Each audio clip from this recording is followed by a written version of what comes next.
ကပါခမောအကောင့်နဲ့ပတ်သက်ပြီးပေါ့နော်အစင်းစင်းလေးတွေလာပြီးတော့မျှဝေပေးမှာပဲဖြစ်ပါတယ်နော်အခုပေါ့နော်ဒီခမောမီတာစုပေါ့နော်လူတိလူဟောင်းများအားလုံးကိုလည်းလာပါလို့နှုတ်ဆက်ပါတယ်ရှင်ပြီးတော့ပေါ့နော်အမရဲ့နာမည်ကိုလည်းမသိတဲ့သူလည်းရှိတယ်ပေါ့နော်အဲကြောင့်မလို့အမရဲ့နာမည်လေးနဲ့လည်းအရင်ဆုံးမိတ်ဆက်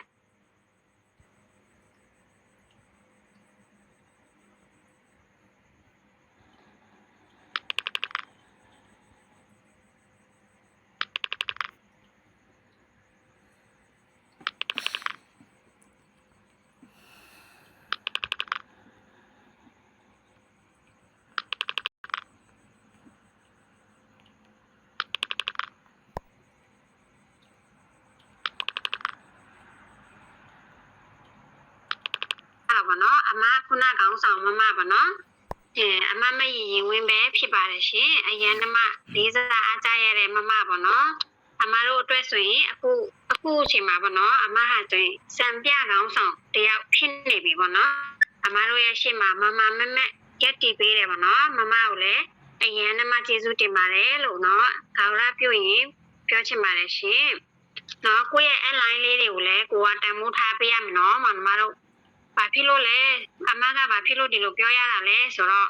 ကိုယ့်ရဲ့ online ကနော်ကိုကိုလမ်းပြပေးလို့ဒါအားတို့ဒီခွန်မုံဆိုတာတိလာရတာဟုတ်တယ်မလား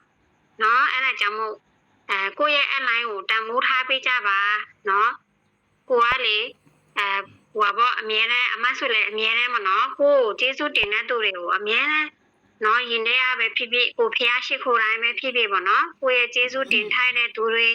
နော်တင်စရာမြင်စရာကြားအားလုံးအမမေတ္တာမျှဝေပေးတယ်နော်အဲ့လိုမျိုးလေးတွေလုပ်ပေးနော်ကိုကလေအဲ့လိုမျိုးလုပ်ပေးတယ်ဆိုတာဒါကကျေးဇူးဆက်တဲ့အနေနော်ကျေးဇူးဆက်တာနဲ့အတူတူပဲလေနော်အဲ့ဒါကြောင့်မလို့